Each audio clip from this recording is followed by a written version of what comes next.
Please welcome the panel on What's Trending in MedTech, moderated by Senior Editor of Fierce MedTech, Conor Hale. Hi, good morning, everyone. Like the voice of God said, I'm Conor Hale, and I'm really happy to be here with this panel that's quite intimidating on what is trending in MedTech. Before we dive in, I'd like to just get a quick show of hands on the audience of anybody that was kind of worried we'd spend the entire hour talking about just AI. Nobody, good. Or hoping. Or hoping, yeah. But good, so you're in for a treat. Because at any given point in time, there's really just so much to talk about when it comes to this industry. Just some quick introductions before we get started. We have Dr. Kelvin Baggett, the head of patient impact and chair of the EMPIRIC Institute at Patient Square Capital. In that role, he connects patients' outcome data to the work being done by Patient Square portfolio companies to help guide the firm towards what's succeeding in the real world. Andrew Fish is president and CEO of the Medical Device Innovation Consortium. His public-private partnership bridges developers, regulators, payers, and providers to help get technologies approved and adopted. Neda Hanafi is founder of MedTech Strategy Advisors and co-founder of MedTech Color. Her work has taken her from the FDA to consulting, and it's focused on, in part, addressing inequities among women and people of color, both when it comes to the delivery of patient care and in industry representation. Ryan Lakin is Abbott's Divisional VP of Digital Solutions for Medical Devices. He links therapies in neuromodulation and heart failure with data-driven tools that aim to carry some of the workload that comes with managing chronic diseases. And at the end is Dr. Michelle Tarver, who I personally believe is a contender for one of the best job titles in the federal government, Chief Transformation Officer of the FDA's Devices Center, CDRH. She works in part to ensure that underserved populations are included in the review of medical devices and to make sure that the tech performs as well as promised. So I'd like to start off with a broad question for each of you, and we'll go down the line. 2023 was a particularly difficult investment climate for MedTech specifically. How do you feel that's steered the state of innovation going into this year and the future? And what trends do you see emerging because of it? Kelvin, can we start with you? Yeah, well, good morning, everybody. I'm delighted to be here and get a chance to spend time with you and the other members of the panel. So I think one of the things that has certainly been level set is really how do you determine the opportunity that exists around an innovation or a technology? And how do you give consideration to not just what you may see as this broad market opportunity, but how do you consider a real valuation? How do you give consideration for things that are attached to the adoption, the implementation of that as well? And so I think that's where a lot of things have balanced out, in addition to some of the macroeconomic conditions that obviously existed beforehand and some of the things that may have been extreme expectations of performance. And so I think those are some of the things that have caused things to calm down. I think that that's given people perspective, which will continue to be helpful going forward, and we'll get a chance to talk a little bit more later about some of the other elements of that.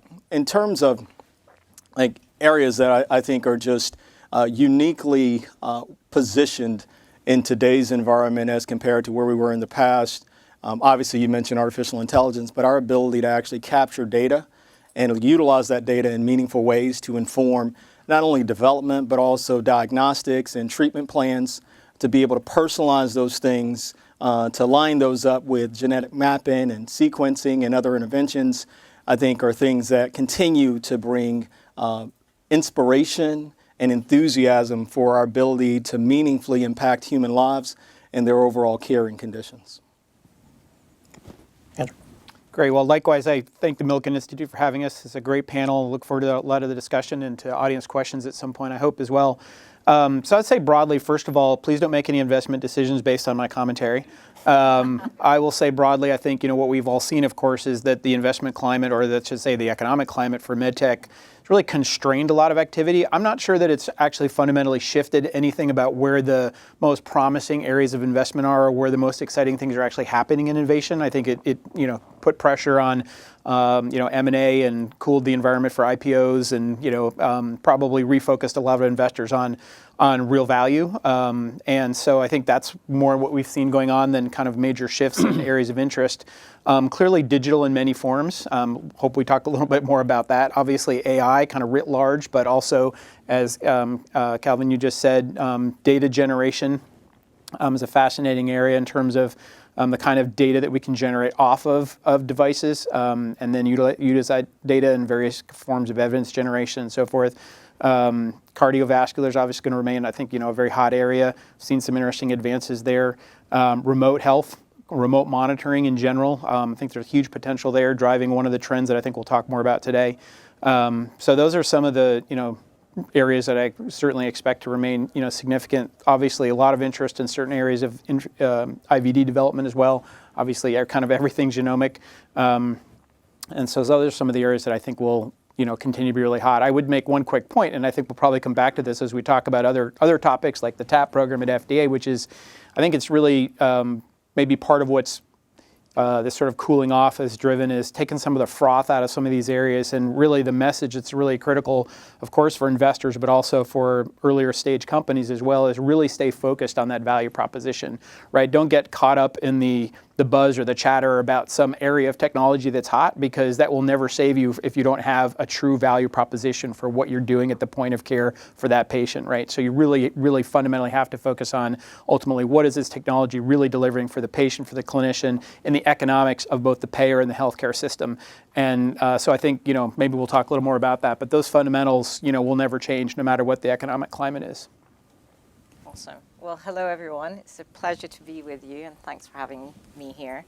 And to ditto what they said, absolutely, but maybe I'll just put a different spin from a founder's perspective. So I think the fact that monies are a little bit tight, it's caused founders to really kind of double down and better define the problem they're trying to address, right? To your point in terms of, Andrew, in terms of, are you addressing a pain point for the practitioner or for the patient? And a very well-defined problem is a half-solved problem. And I think that's where even investors have had to become a little bit more nuanced in terms of where are they investing. It's not just because it's a hot buzzword, but are they really tackling a pain point that then is going to be adopted with the technology, and providers are going to use it, and patients are eager to partake in that device or diagnostic or whatever technology is being developed. So I think the upstream thinking of how you're actually developing technologies, accounting for the patient perspective, and I'm sure we'll talk a lot more about that, but not just thinking about downstream in terms of getting a product cleared or through FDA, because that's one piece of it, but the whole paradigm comes into play. And what's really exciting, actually, I think, is that there's all these other opportunities opened up. I think 2024 is the year of women's health, and there's a lot more investment and interest in supporting either founders of color, women founders who are addressing unique needs for women throughout the lifespan. So I think it's an exciting time, and actually I think it's kind of good that maybe funding isn't as widely available, because now you really got to get good at what you're trying to develop and what pain point or better outcome you're really trying to address. Yeah, so thank you. It's exciting to be here today. I look forward to just a great discussion. I come at this maybe from a little bit different perspective, being inside of a company like Abbott.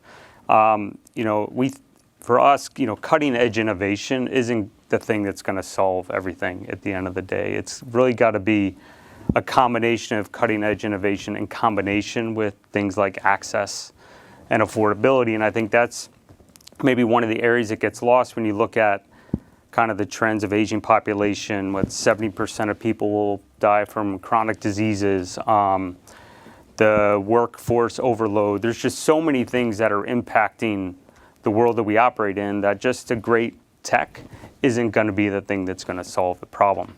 So for Abbott, we decided when we put together our sustainability goals back in about 2021, we started this thing called Innovating for Access and Affordability.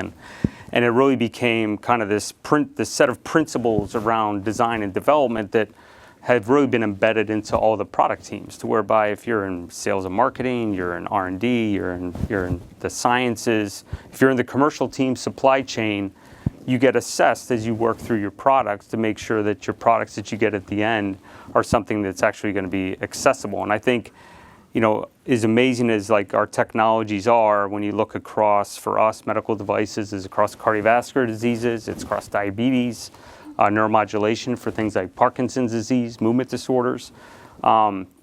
it is imperative that you enable kind of access. And I think one of the shining stars for that is the Freestyle Libre product for continuous glucose monitors, whereby it was really designed with that mindset up front. And when you look at the number of people that now have access to that, it's very different than maybe some other technologies. So when we look at investment decisions inside the company, when we look at companies outside, we got to also make sure that we can enable the product available to the masses. So. Well, I'm at the end, and they've said everything already. So I'm gonna try to give it from a different perspective, the regulator's perspective.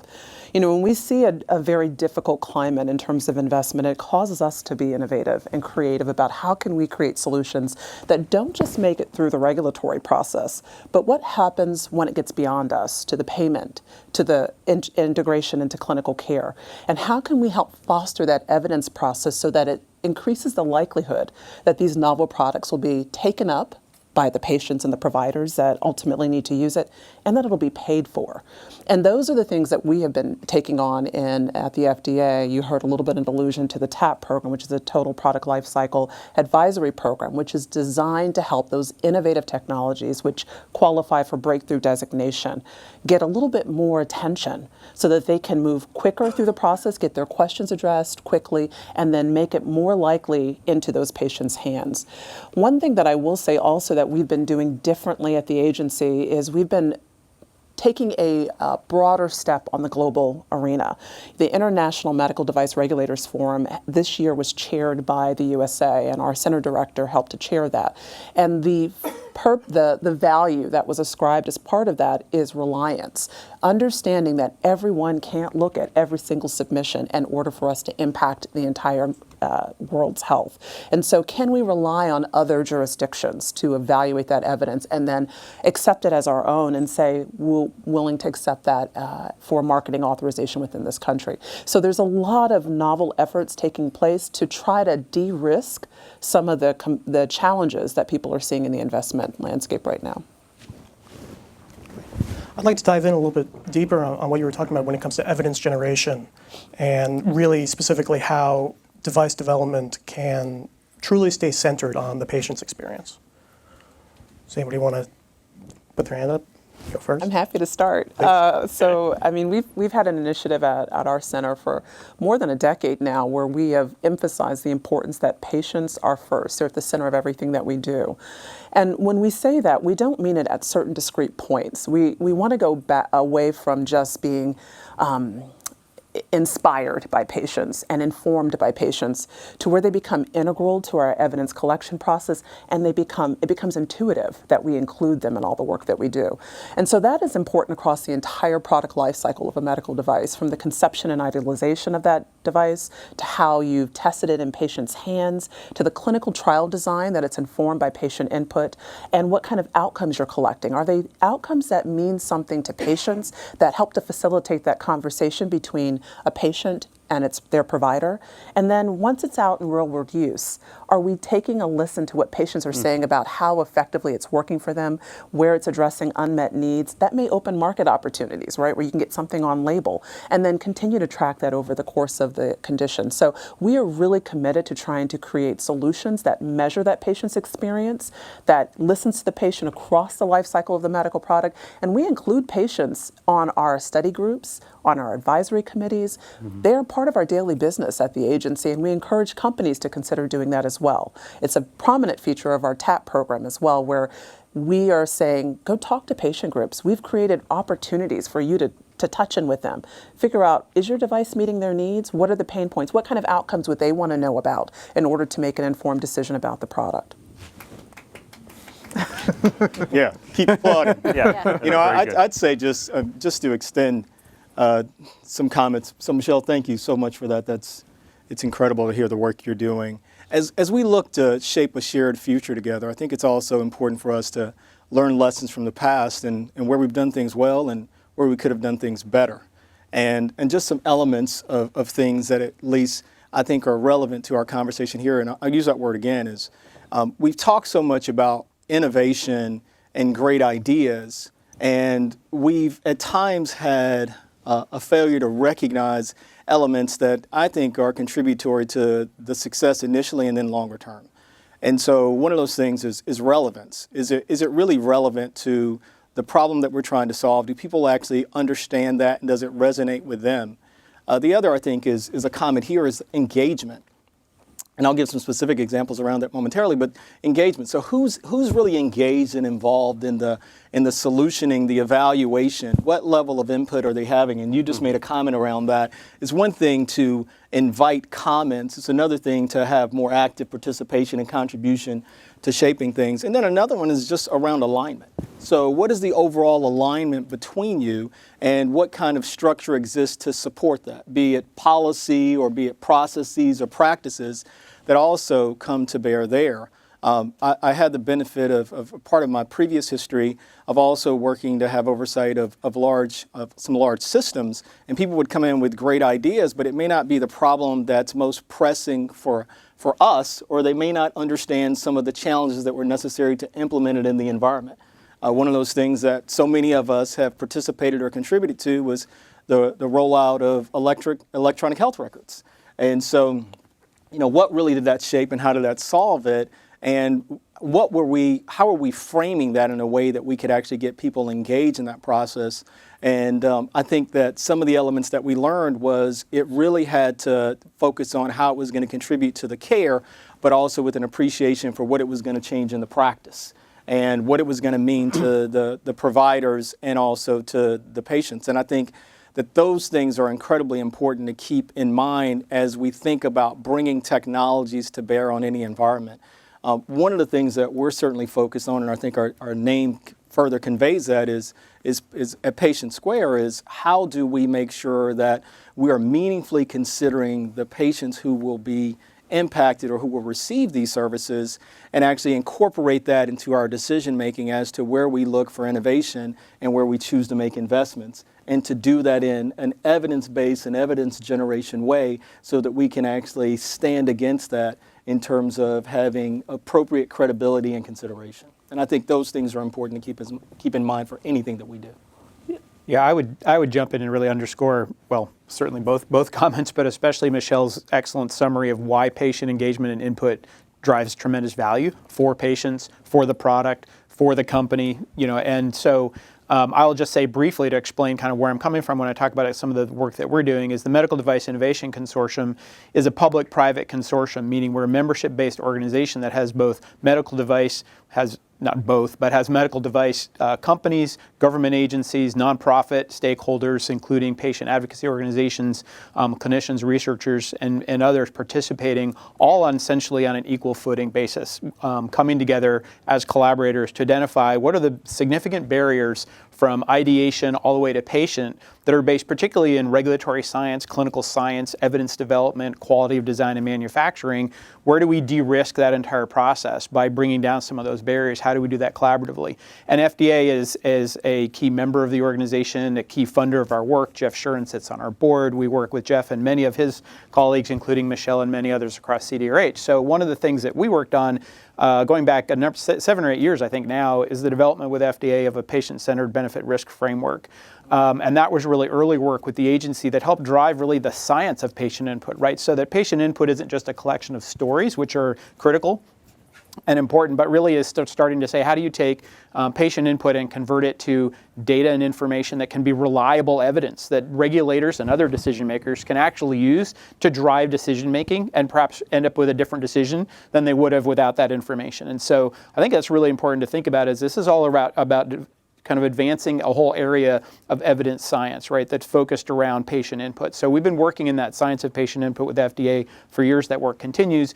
More recently, we've been diving into that work as well, focused on payer coverage decision making. And so very recently, we published essentially kind of a handbook or a toolkit for medical device developers to figure out how to incorporate patient preference information into their applications to payers for coverage decisions. So I think, this work is critical. We're really happy to support it kind of at advancing the science of patient input and patient preference, if you will, and just have to, say again that, Michelle's comment summed it up really well.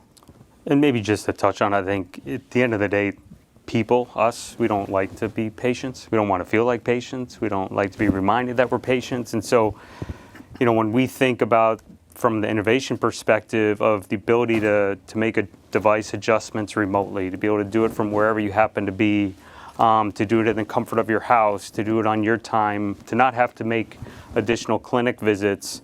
There's a lot of aspects, specifically as we start to talk more about the connected health environment and connected devices that we've been in for a long time, almost 25 years at this point, is really the ability to engage patients and build a stronger relationship between physicians and patient, but on the patient's terms in a way that you can begin to empower a patient to not feel like a patient all the time. I think we've done it in a few areas, specifically in our neuromodulation business. We came out with this thing called Virtual Clinic. It basically allows physicians to securely change settings of a patient's device in Parkinson's disease and in chronic pain from the comfort of their home. And this is cleared and being utilized in almost 20 countries at this point. So it's not only a US thing, it's something that's truly making an impact around the world. And then other aspects around our implantable cardiac monitors, same type of thing, the ability to make adjustments. If you look at Libre, or even more recently, what we launched in the UK around our biosensors for our new product line is really the ability for people start to engage and be empowered. And I think for this healthcare system that we have today, to give the data back to the people in a way that they can use it, in a way that they feel empowered on their terms, is really a key aspect when we think about innovating for the population. And that probably reflects on all of us in the room today, but it also reflects on the people that we design products for. I guess I'll just wrap it up with the centering around the patient, right? How do you include that patient voice? I think part of the patient preference work that FDA has been championing for a while is that the trade-offs that patients will make for benefit-risk evaluation tends to differ than regulators or clinicians. And that's why that voice is so imperative and has to be brought forward in a reliable and reproducible manner, right? How do you collect that data to inform decision-making? So understanding that we have different preferences, and sometimes patients are willing to take a greater risk with a product because they see the benefit as more valuable to them. So FDA was open to saying, how can we include this information to better inform our decision-making? And then the other piece of including patients throughout the product life cycle is bringing a patient advocate. And if there are different types of patients, into the upstream design thinking and having that voice throughout to inform how you continue to develop, de-risk, redesign to meet the unique needs of that end user. So I think if companies should definitely be thinking of incorporating that, and you sometimes see that a lot more in, say, women's health. So I'm biased here. I think when you're developing a product for women, you should do it with empathy. You'd say it should be applied all over, but because we've been such a marginalized and underrepresented group, and this then extends into different racial, ethnic groups and minorities that we'll talk a little bit more, you really do need to have that focus and very, very clear focus, spotlight on how you want to do it better to really improve health outcomes and not create health inequities. And I think bringing that patient voice to the forefront is one critical way of doing that. Conor, can I tell a story that kind of ties it all together? So probably about 8 years ago, there was a workshop that was held where focused on dialysis kidney disease, end-stage kidney disease.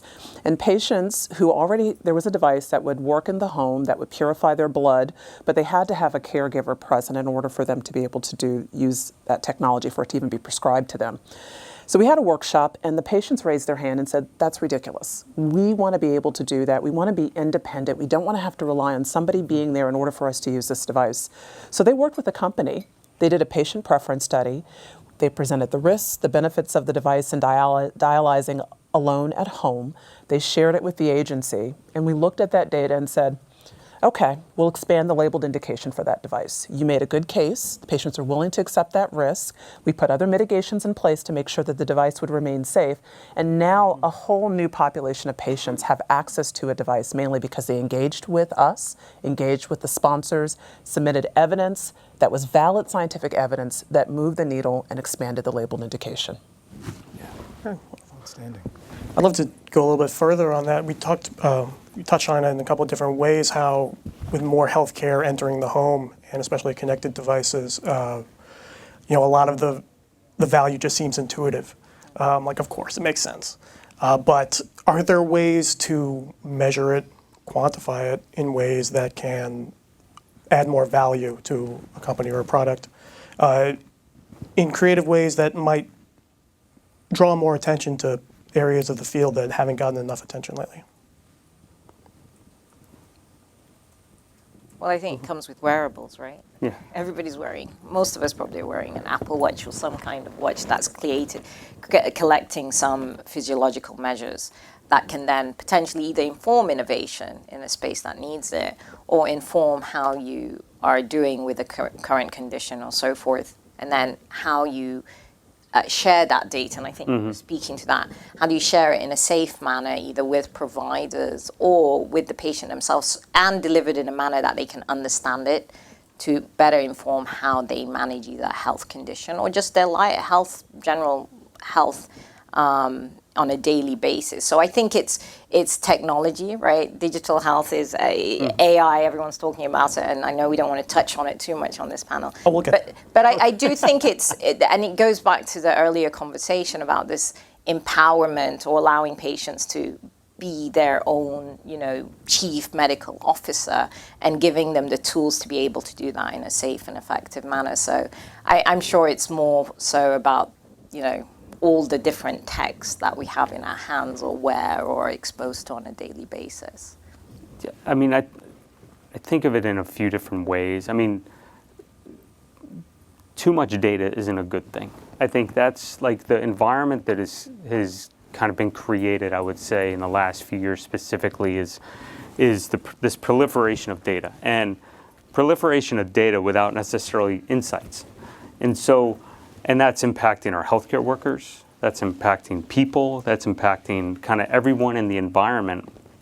Electronic health records, like there's so much information. Like a great example is in cardiology, there's around 43 guidelines, right? So just to put it in context, 43 guidelines, each guideline's 100 to 200 pages long. That's a lot of pages that's in general cardiology. That's a lot for someone to understand, and these get updated on top of 17,000 articles. Like there's just almost no way for anybody to kind of keep up with that. And so I think it's important for everyone, for companies like Abbott, for everyone here, to really think about not just the ability to create data from wearables and all this other stuff, but how you converge it into something that can actually make sense. If you look at continuous glucose monitors, that's like a great example, right? It takes a measurement every minute, where in the past people would take finger pricks and, maybe depending who you were and how diligent you were, maybe a few times a day.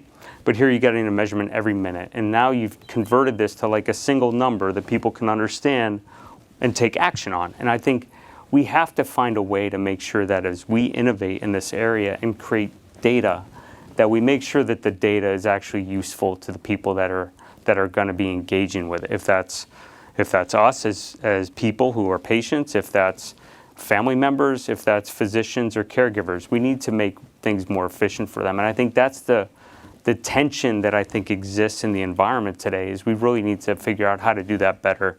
Going back to investments in startups, I think when money was flowing so quickly and smoothly, it just proliferated all these new startup companies that really almost made the problem worse as these point solutions, as opposed to something that was really becoming valuable to the healthcare system. So it's I think a healthy tension that we all need to manage through.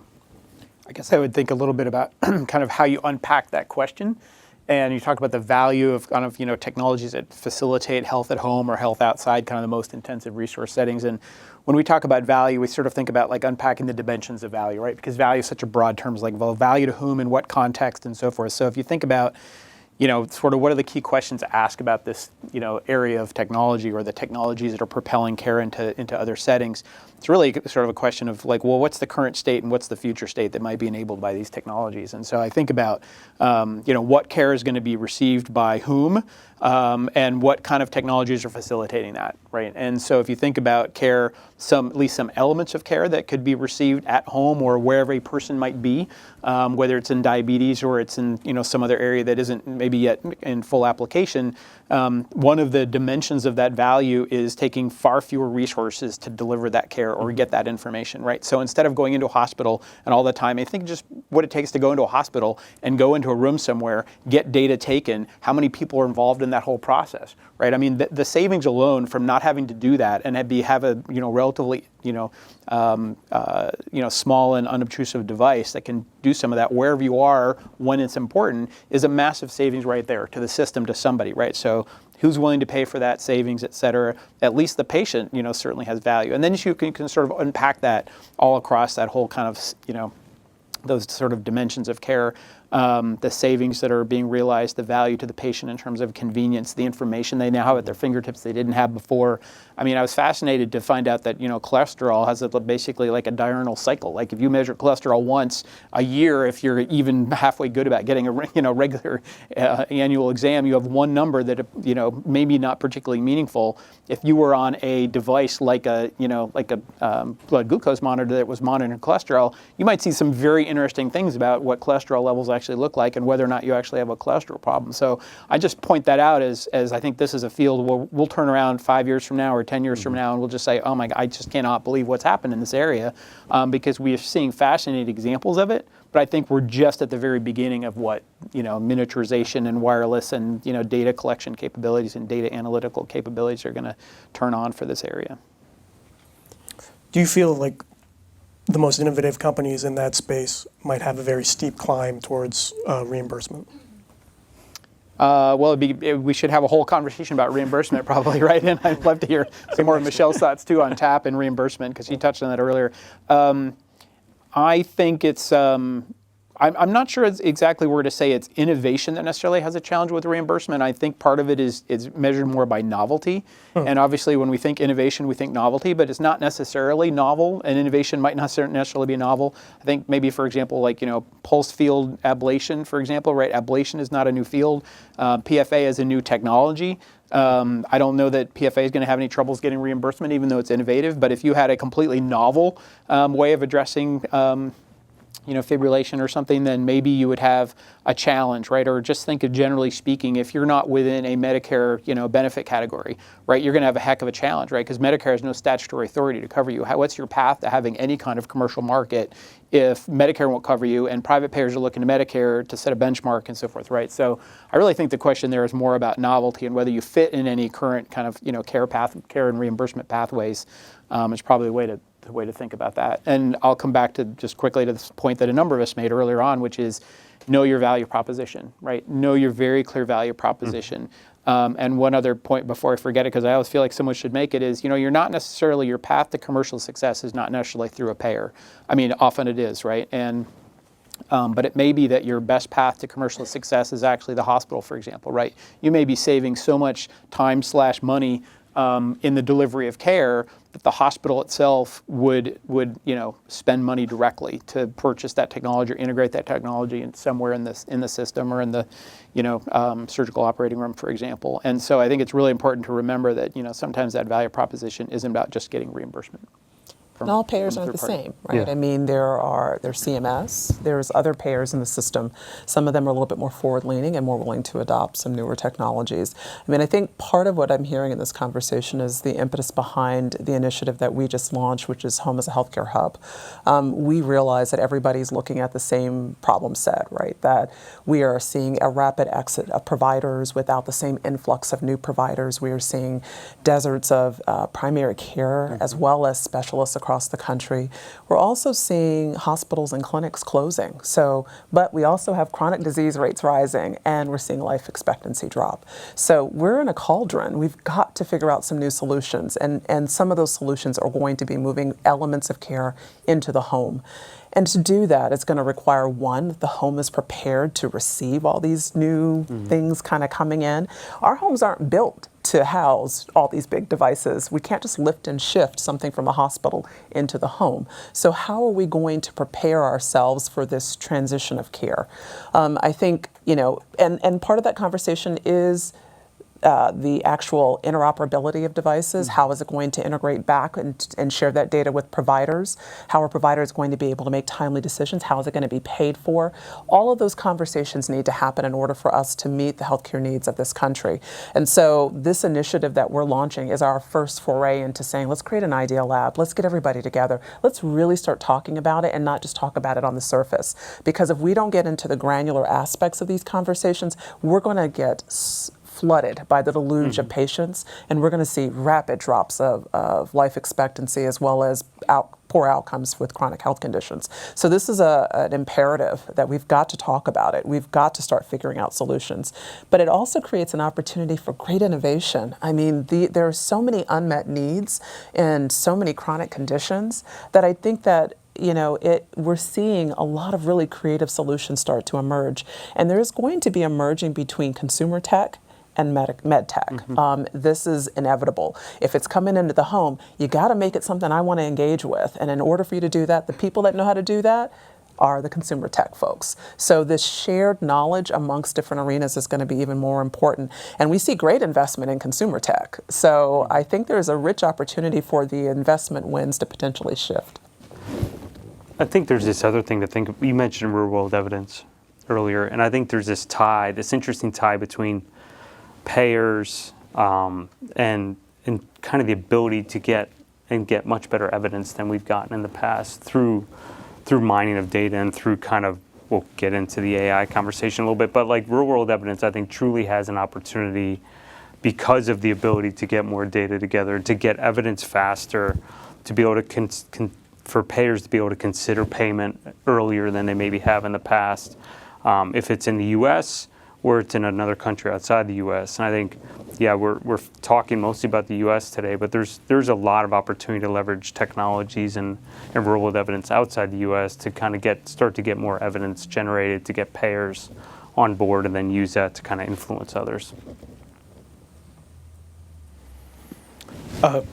Kelvin, can you talk more about the patient outcome and along those lines, the real world evidence data harvesting that you guys work on? Yeah, happy to do so. So I'll give you what is also a mouthful. So we have embarked on creating an institute at Patient Square Capital, and it's called EMPIRIC, which stands for Excellence in Medicine, Patient Impact Research, Innovation, and Care. So a lot to say, but a lot of intentionality and thought went into that. I've spent my career looking at how do you both gather and evaluate clinical evidence, actually see opportunities to improve the quality and safety of the care that's associated with that evidence, and then take it to scale in a way that also makes it sustainable. And the sustainability part is around who's actually involved in that, who are the people, who are the processes, the practices, the policies, whatever they may be, and also ultimately how it gets paid for and reimbursed. And so we're taking and applying a similar lens at Patient Square. And so we're investing across multiple subsectors of the healthcare industry, but we're healthcare industry focused. But looking at what are our companies doing for those that are in commercial, so in market, and what are those doing that are looking to develop and come into market, be it a therapeutic or some other type of technology or service or other intervention, and saying, okay, how do we reliably evaluate that in a very robust and rigorous way in terms of the health outcomes that they're looking to produce or that they're producing? And what is our collection of data related to that? And how do we actually expand that and utilize that to inform decisions, both as investors and also in partnership with the companies in which we are investing, both current and in the future? And so when we talk about being patient-centric, really actually thinking about what does this mean in terms of the desired outcome? How close are we to actually meeting that desired outcome or expectation? And then how do we use that internally? And then how might we begin to work to influence decision-making outside of our firm as well, which we think we all then benefit from? I mean, I think I could probably go around this room and actually call out a number of people who can point to pockets where you've had some degree of frustration and there's been some, I'm going to use that word again, misalignment as opposed to alignment. And so what can we do to actually create greater alignment and also also to produce better outcomes, both from a health perspective for the patients and populations, and also associated business expectations so that we can actually keep this at scale and also make it sustainable. If I can maybe just stay on real world evidence for a moment, partly to talk about kind of the state of the field, if you will, and also to talk very briefly about a program that we're running. So a number of years ago, we started up a program called the National Evaluation System for Health Technology, or NEST is our acronym. It's funded through MEDUFA fees. Therefore, we've been running this program in very close collaboration with FDA. And when I say close collaboration, right now that's literally weekly. So we went through a kind of a research and evaluation phase in the early years of that program to sort of really figure out where are sources of real-world data, and how do you convert that into real-world evidence that can be used by FDA decision makers? What is fit for purpose? How do you analyze that? How do you develop research methodology that is viewed as valid and so forth? We have shifted now into essentially what I call a commercial phase for NEST, which is we are working with individual medical device developers to develop real-world evidence and put that evidence into submissions to FDA. And the piece that we're working on very closely with FDA is working with FDA to determine how FDA wants to see real-world evidence come in the door and how it views the sufficiency of that kind of evidence and how it would evaluate fit-for-purpose data and the research methodology that's been used and the quality of data that was acquired and so forth. And so we've developed a whole process with FDA that we call the NEST mark, which allows us essentially. Let me just summarize it basically to say if a submission comes in through NEST into FDA that's been NEST marked, the reviewer knows that a number of questions about the data, the underlying data and research methodologies essentially have been already satisfied because we've worked through a process that's FDA endorsed. It doesn't change the reviewer's evaluation of safety and efficacy that happens within FDA, but the questions around the underlying data have been essentially, some of those have been essentially taken off the table. They've been pre-resolved, if you will, which means the review process is now much more efficient. And companies have worked out a lot of these issues in advance of the submission going in, which ultimately expedites all of that. And so this is, a huge advance in sort of utilizing real-world evidence in FDA submissions. I think it was just last August or so, the J&J got the first device approval powered entirely by real-world evidence, came through a NEST project for an ablation device.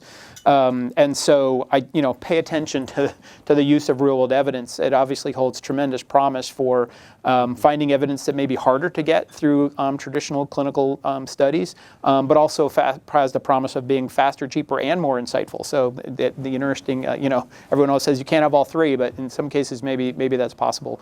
But it's a field that I think has tremendous promise. If you think about it from an investment perspective, can you invest in real-world evidence? Maybe in an analytics company or in companies and entities that are holding data, but pay attention to the companies that are utilizing real-world evidence successfully, right? And because the companies that are really embracing that field and learning how to find the data, utilize it, work with FDA, and successfully drive multiple submissions that are powered either partly by or entirely by real-world evidence I think will have a competitive advantage. And we started with money, we're going to end with money a little bit because a lot of companies are also using that data to support the coverage, coding, and reimbursement plans for their products. So I think the companies that have thought about it at the beginning, make that investment early on, are collecting it all through the process as they hit various regulators, are most successful in reaching that benchmark. So we always encourage innovators to think about it early on. How are you planning to recoup your investment in your product? And that is by sales and by somebody paying for it. And so if you generate that evidence, we're all evidence driven, whether you're talking about the practitioners, because we have preferred practice guidelines, that's developed based on evidence. If you're talking about the regulators, we're looking for valid scientific evidence. It's in our regulation. If you're talking about the payers, they're looking for reasonable and necessary. So understand the drivers of all those different communities and collect that evidence. And a lot of times, the volume of evidence you're going to need is going to be from real-world data sources.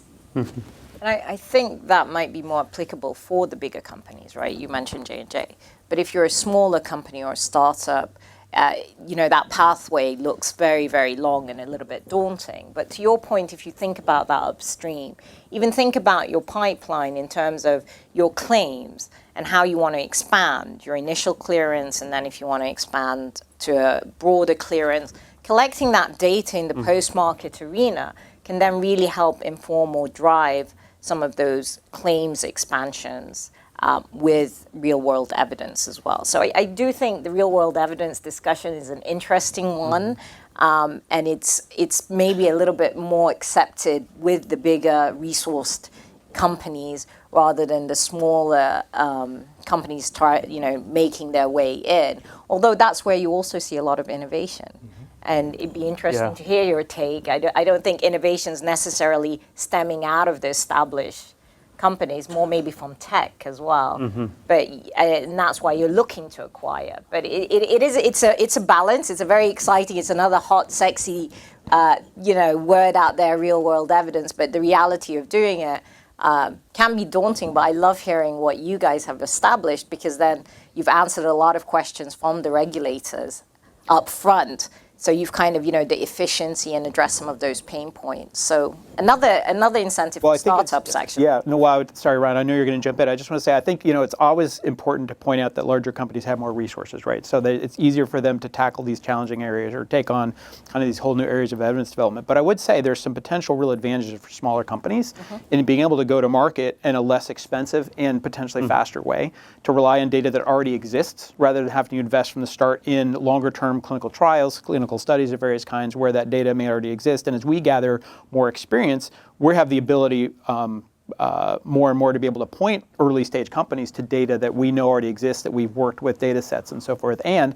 I will point out we're actually working with some very early stage companies on projects right now. So we're working on ways to make real world evidence development accessible to early stage companies, because we think there's actually even more benefit to some of those companies than there is to large companies. Excellent. Right? Who otherwise probably who can still afford to invest in the longer and more expensive, somewhat more certain, but longer and more expensive pathways. So I think there's a lot of benefit potentially across the whole ecosystem. And I will definitely say we've seen smaller ones do it and do it very successfully. So it is not, but they're creative in how they approach it. So I think there's opportunities for creativity, not just in the generation of the product, but also in how you collect your data. And they've been quite successful, startups. Yeah, there's not a whole lot to add. I mean, as you guys covered, I think for a company like Abbott, obviously we have a pretty large real-world evidence data science team, and we're fortunate to have that. But I think a lot of it is around looking at signals from our products, making sure our products are performing as intended, and helping kind of understand where we can make adjustments and changes. I think at the same time, it does allow us to get to market faster in some areas because there's large data sets that exist, some that are ours and some that aren't ours. And I think that's to your point, both your points, that for smaller companies, there's a lot of data out there that you can leverage to really understand and reinforce kind of safety profiles or performance or outcomes to prevent you from having to run large, expensive clinical trials to get to kind of the next step. So I think there's leverage of it almost in every stage, and I think that should be the take home from real world evidence. It's not only for post market, but it's also a huge driver for kind of upfront work to make progress faster. While we're talking about leveraging large data sets, I do want to talk about AI. Yes. So when it comes to delivering AI as a regulated medical product, what's key to keep in mind? Trying to cut through the hype that we've seen grow outside of the healthcare sector. Please go ahead. Yeah, I think first of all, AI holds huge promise. I don't think anyone would deny that. I think at the same time, you have to kind of look at it and break it apart and say, okay, there's Gen AI, okay, and then there's machine learning and more traditional AI methodologies. And I think you got to split those two. They're two completely different worlds. And I think, when we look at machine learning and that side of things, like we think about like how do we, for lack of a better term, assist the physician to do their job better. I think for us, we have a product called Ultron. It's a machine ML algorithm for use in coronary procedures for imaging to help guide the physician on kind of plaque thickness and placement of stents. And I think those are really good use cases, but you have to really be disciplined. I mean, if you think of a company like Abbott, we've been around for 135 years. We're a trusted brand. People trust that what we do is going to bring high quality products. And I think you have to make sure that you take the right approach on that front and do it responsibly and securely and reflecting kind of the privacy and all those aspects as well. And so I believe you'll continue to see that. Radiology, I think, has been the area of most progress in this area of AI, which is not an area, imaging, which is not an area that is our core. But when you look at the number of FDA approved, cleared AI algorithms, 80 about plus 80%. percent probably from that. Second is cardiology. And so we're in this space, and we expect, and we are investing pretty heavily in making progress in this area. The Gen AI piece, I think, it's very different. Honestly, I think you got to take it very slow, especially when you're talking about products. I don't see us in the near term focusing on that. I think we're going to focus much more internally and looking at how does Gen AI help a company like Abbott retain its employees? How do we make life easier for people? All of us in the room probably do stuff we don't love to do that could be facilitated a little bit better through the use of Gen AI. And so we are in a very disciplined approach with leveraging external folks and internal folks to kind of experiment along that way. In the healthcare system, like EHRs, look, documentation and ambient work, I think, is a great use case. I mean, when you talk to clinicians, like, they spend a lot of time documenting. And that's one of the main drivers of burnout. And so if you can initially just help relieve the burden and not have, pajama, computer time of physicians and care teams, that are documenting, that's a huge benefit to people. I mean, I've heard anecdotes of healthcare workers in tears because they're able to go home and actually spend a night at home with their family and not a night at their home documenting. And so it has huge promise, but you have to be careful. You got to be responsible. And I think it's up to all of us to make sure that as leaders in the industry, that we make sure that we do that well. But I think huge promise as we look forward. Yeah, I would just say, I think, this is very personal commentary, but I feel like AI is sort of like blockchain was a few years ago, which is everybody just had blockchain and you're supposed to run to them and pour a whole lot of money into it. And I think, as soon as I see someone tag AI, I was like, well, I start to almost have a negative reaction. So I'm like, if you're just saying AI, you aren't saying much about what you're actually doing or what your value proposition is and so forth. And I get it. It's the catchphrase that everyone needs to get your attention. But that just, would triple underscore everything that Ryan just said. And I think that, that's really the key is immediately ask those follow-up questions about, okay, you're saying AI, but what is this really? Is it a trained algorithm that is software as a medical device? And so what does that mean for going through FDA and the evidence you're bringing, to the whole field? Is it software, in a medical device? Is it some wraparound thing that isn't, a regulated, piece of software, but it's facilitating some of the great benefits and potential benefits that Ryan talked about? So I think, like a lot of things, you'd have to stop and first unpack, what somebody means when they're saying it's AI. I mean, obviously, there's tremendous promise in those algorithms. All I can say is what so many other folks who are, experts in the field say all the time, which is you have to be extremely, I shouldn't say extremely, I think you have to be always cautiously skeptical about what is underlying this particular, tool that someone's trying to bring to market, right? Because I again, personal commentary, I think there's a tendency to be trusting of something that's called AI, and be so excited about the underlying technology and the promise of it, to forget to stop and check what actually went into the development of that particular algorithm, right? So it's like, check the biases constantly, right, to figure out whether the end result is actually something that you can trust. And obviously that's, what FDA has to spend now, a tremendous amount of time actually evaluating. But I think if you're thinking about it from an investment perspective, and again, I mean, it feels like it's just very common sense advice, is that, check 3 times, what's really being delivered here, because I think it's very easy to have a lot of gloss over this stuff, and forget to really dig under the hood. Yeah, I think that point you made is that in so many things, and not just AI, we can get so enamored by the technology or the potential innovation in and of itself, and actually miss the key aspects, which are the adoption and the implementation, exactly how it's going to drive the associated outcomes. While this has a lot more technicalities to it, I think those are simple premises that we just need to keep in mind as we're evaluating whatever it may be, because if those things don't occur, then you're either going to sub-optimize it, or you're going to end up producing some end result that's less than desirable or might have a negative outcome. And I guess I just want to come back and be very clear that I was not throwing cold water on AI at all.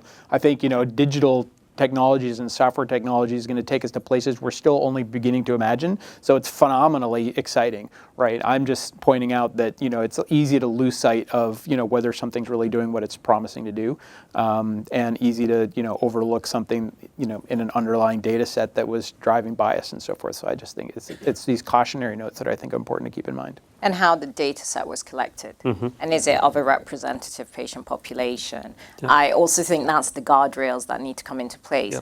AI shouldn't stop us thinking for ourselves, right? And that's the over-reliance on it as well, like these clinical decision supports. As a clinician, you actually have to still think. It's only meant to augment or advise or guide you to some kind of diagnosis, but there's not much AI out there that's actually a definitive diagnosis, right? These are always like it's an adjunct to. So you have to be cautious, again, to your point of whose hands is it going into. But even, garbage, we've heard it all, garbage in, garbage out, right? And is it really leading you to the correct decision making? So I think that clinical decision support you hear on the other side, where now clinicians are not really thinking for themselves and are fully relying on the AI. And I think that's where FDA has to come in to balance that as well, in terms of that benefit risk piece. So AI is old news. I don't know why we're still talking about it. That was yesterday. We've got 700 authorized medical devices that have AI/ML already as part of them, and some of them, we get a lot each week. It is really becoming part of what we do every day. I mean, it's been part of consumer tech for a very long time. And half of the algorithms, if you stream any show, AI is operating in the background. So this is kind of where everything is moving. But I think, Netta, the point you made is critical, which is how are those algorithms being developed? What are they being trained on? What kind of data is informing the training? And then what's the validation work look like? And that's where we're really focused, particularly for those types of technologies that are going to be focused on diagnosing a condition. We want to make sure people aren't being missed or incorrectly set on a diagnostic odyssey that ends in a bad location, whether it's a false positive or a false negative. So we're being very deliberate in that conversation about the training data. And we understand that none of this is done just in one country. We work in a global world. And so there's a lot of partnerships we have with Health Canada, with MHRA and TGA, all talking about how are we going to create good machine learning practices so that we all can do this in a structured and standardized way. We also work as part of the White House effort on AI/ML, understanding that none of us are disparate entities. ONC is with EHRs. We touch EHRs. We talked about electronic health records potentially informing regulatory decision making. So all of us are collectively trying to figure out how we're going to work in this new environment. And I think your point is very well taken, Ryan, about how Gen AI is very different. There's hallucinations and all those other challenges that come into being with it. I think your point, Netta, about cognitive bias and the fact that people just kind of say they'll go with it. We have to make sure there's checks and balances so that patients aren't harmed in that process, but at the same time, not stifling innovation. We need progress to continue to move forward. We don't want healthcare to lag so far behind everything else. In the short amount of time we have left, and I apologize for not being able to get to the audience questions, there are some good ones in here. I want to go really quick down the line with kind of a lightning round question, just short statements from everyone. Which emerging areas in the medtech industry do you feel have not gotten enough attention? This could be either in the media, whether mainstream press, trade journalism, or an investment or in research circles. Kelvin? There's nothing specifically that comes to mind. I just say what I've said all along and I continue to maintain is how do you actually deliver care with less disruption to the patient's life and to the life of their family and caregivers. And so things that are able to either diagnose faster or better or to deliver that in a way that promotes some consistency and normalcy in their lives are areas that I think are very, very interesting and will continue to advance and will hopefully promote additional adoption as well. I don't think it's overlooked per se, but I'm not sure that we yet fully appreciate how transformative it will be, and that will be the continued development and use of technologies that gather data at the point of the person, wherever that person may be. I think we focus a lot on the things that I said this earlier that are already been iterated and are in use, like diabetes technologies, but I think that whole area going forward will, at some point, it's just going to explode. And the amount of data that can be generated in real time about a whole range of health conditions outside of intensive settings will be just phenomenal. Not creating technologies that are going to lead to health inequities, and how we avoid that. Being intentional in terms of the leadership makeup, in terms of the engineering teams, in terms of the groups actually solving these problems. They should reflect the patients we're trying to develop the solutions for. And I think there needs to be, this is an opportunity to actually embrace having more diversity and inclusion and representation across the leadership, because it starts from there. And when you do that, and when you design with inclusivity in mind, you actually create better products that are more competitive and will lead to better outcomes for what we're all in here for healthcare. Well, the majority healthcare, you're in service. So that's the opportunity and the challenge I put forward to our industry to be more inclusive. Yeah, so I think I would focus on care pathways. I think care pathways are extremely complex. I think we all need to self-advocate for our health, and in many cases self-advocate for our family's health of our loved ones. And I think we have to find a way for people to be able to get to the point of indicated therapies much more seamless than they can today. It's way too complex. It's way too hard. And if you don't have someone who really knows the healthcare system, you're probably going to be marginalized even more than you already are. And so as to be kind of equal for everyone, we really have to simplify care pathways and empower people at the same time to kind of take care of their own health. But get rid of self-advocacy for your health, the need for self-advocacy for your health. I'll just say ditto. Thanks. No person left behind in healthcare. I think that we can all get behind that. Yeah, that's a lot to think about, and things to think about over lunch. So thanks everybody for coming. I really appreciate it. Thank you. Thank you.